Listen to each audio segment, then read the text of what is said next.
Welcome to வாங்க சுவையா சாப்பிடலாம். இன்னைக்கு நம்ம ஒயிட் சாஸ் பாஸ்தா ரெடி பண்ணியிருக்கிறோம். இது ஒரு நல்ல டின்னருக்கு, அப்புறமா பிள்ளைங்களுக்கு ஸ்கூலுக்கு லஞ்ச் பாக்ஸ் கொடுத்து விடுறதுக்கு எல்லாமே ரொம்ப நல்லாயிருக்கும். இதுக்கு ரொம்ப குறைவான டைம் தான் ஆச்சுது. நீங்களும் இது மாதிரி வீட்டில் ட்ரை பண்ணி பாருங்கள். வாங்க எப்படி செய்கிறதுன்னு பார்க்கலாம். இன்னைக்கு நம்ம ஒயிட் சாஸ் பாஸ்தா எப்படி செய்கிறதுன்னு பார்க்கலாம். இதுக்கு நான் இந்த லாங் பெனி பாஸ்தா எடுத்துருக்கிறேன். 400 கிராம் இது, சாரி 500 கிராம். இதில் ஒவ்வொன்றையுமே எவ்வளோ நேரம் அதை வேக வைக்கணும்னு கொடுத்துருக்கோம். இது 13 to 15 மினிட்ஸ் கொடுத்துருக்கு. நான் 15 மினிட்ஸ் இதை வேக வச்சு எடுத்துக்கிறேன். இதுக்கு நான் ஒரு 300 கிராம் எடுக்கிறேன். இப்போ வேக வச்சு எடுத்துக்கலாம். தண்ணி சூடாக்கிட்டேன். இதுக்கு இப்போ பாஸ்தா ஆட் பண்ணிடுறேன்.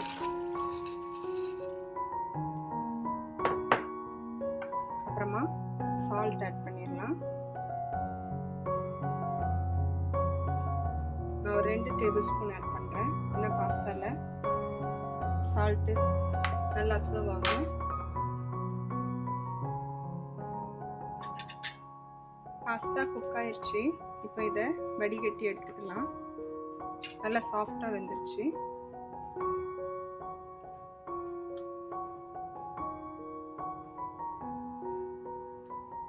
இப்போ இதை வடிகட்டிட்டு கோல்டு வாட்டரில் அதை வாஷ் பண்ணி வச்சிடலாம்.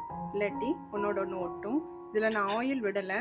இது லாங் பாஸ்தாங்கிறதுனால நல்லா உதிரியாக அழகாக இருக்குது. வடிகட்டிடலாம்.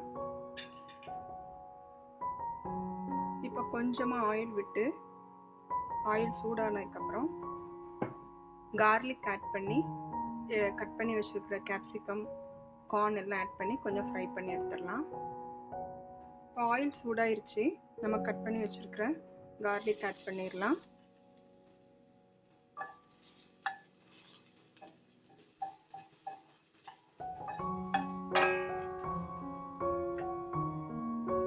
நான் இது கூட கேப்சிகம் மட்டும்தான் எடுக்கிறேன். கேரட் பீன்ஸ் ஆட் பண்ணுறதுனாலும் கொஞ்சமாக ஆட் பண்ணிக்கலாம்.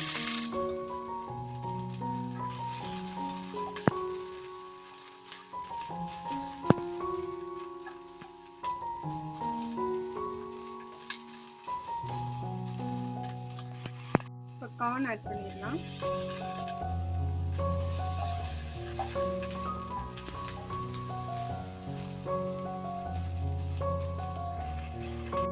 இதுக்கு ஒரு 1/4 டீஸ்பூன் சால்ட் ஆட் பண்ணிக்கிறேன்.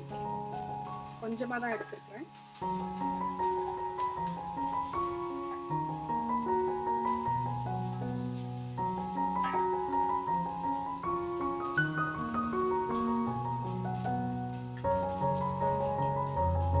இதில் ஒரு 1/2 டீஸ்பூன் பெப்பர்,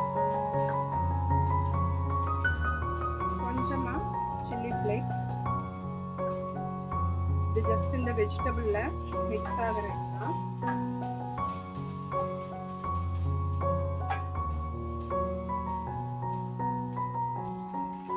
இதை இப்போ ஒரு பிளேட்டுக்கு ட்ரான்ஸ்ஃபர் பண்ணிடலாம்.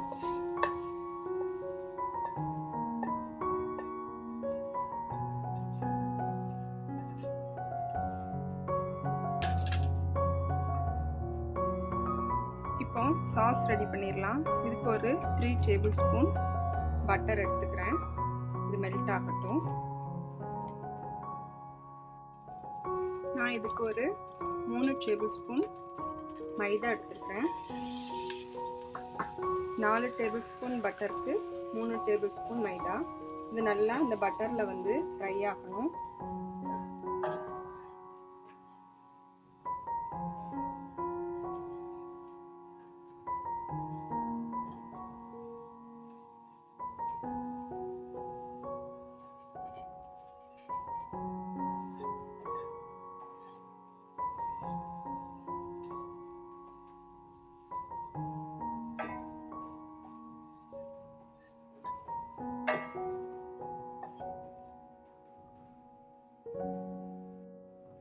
இப்போ இது கூட ஒரு 300 ml மில்க் எடுத்திருக்கேன்.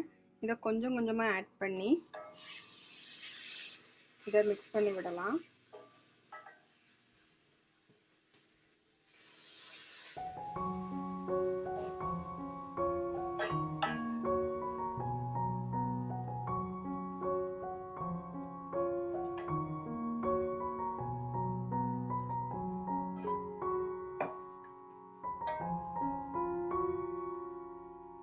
நல்லா கரைச்சி விட்டுக்கலாம்.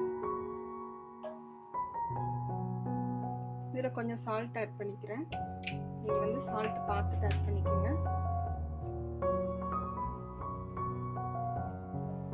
இப்போ நல்லா நான் இதில் நல்லா மிக்ஸ் பண்ணிட்டேன். கட்டி இல்லாமல் நல்லா திக் க்ரீம் ஆயிடுச்சு.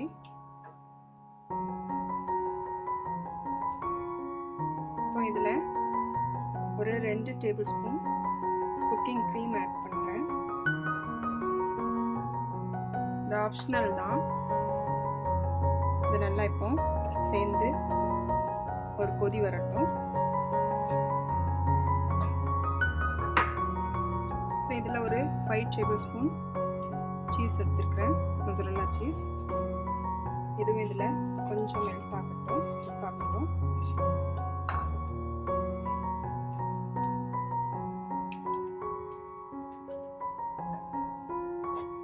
இப்போ நம்ம ஃப்ரை பண்ணி வச்சிருக்கிற வெஜிடபிளையும் ஆட் பண்ணிடலாம்.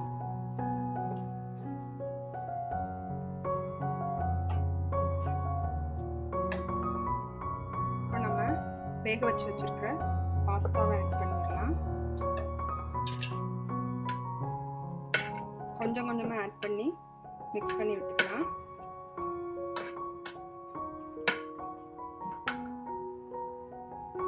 இப்போ நான் எக்ஸ்ட்ரா ஒரு 100 ml மில்க் ஆட் பண்ணியிருக்கிறேன். கொஞ்சம் திக்காக இருந்தது, நீங்கள் பார்த்துட்டு அட்ஜஸ்ட் பண்ணிக்கோங்க. இது இப்போ பேலன்ஸ் உள்ளதையும் போட்டு மிக்ஸ் பண்ணிடலாம்.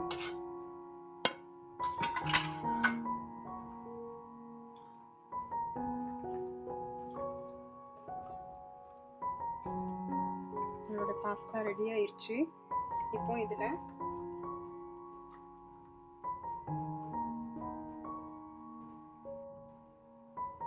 நான் இப்போ இதில் கொஞ்சம் பெப்பர் ஆட் பண்ணிக்கிறேன்.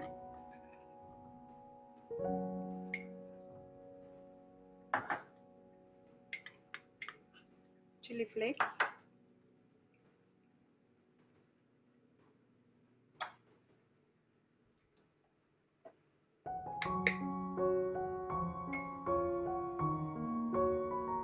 மிக்ஸ்டு ஹெர்ப்ஸ் இருந்தால் மிக்ஸ்டு ஹெர்ப்ஸ், இல்லாட்டி என்கிட்ட ஒரேகானோவும் பார்ஸ்லியும் இருக்குது, அது ரெண்டையும் ஆட் பண்ணிக்கிறேன்.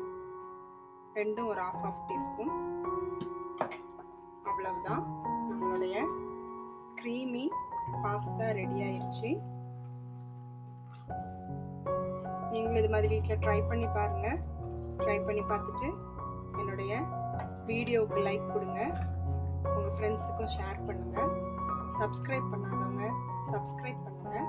தேங்க்யூ ஃபார் வாட்சிங்.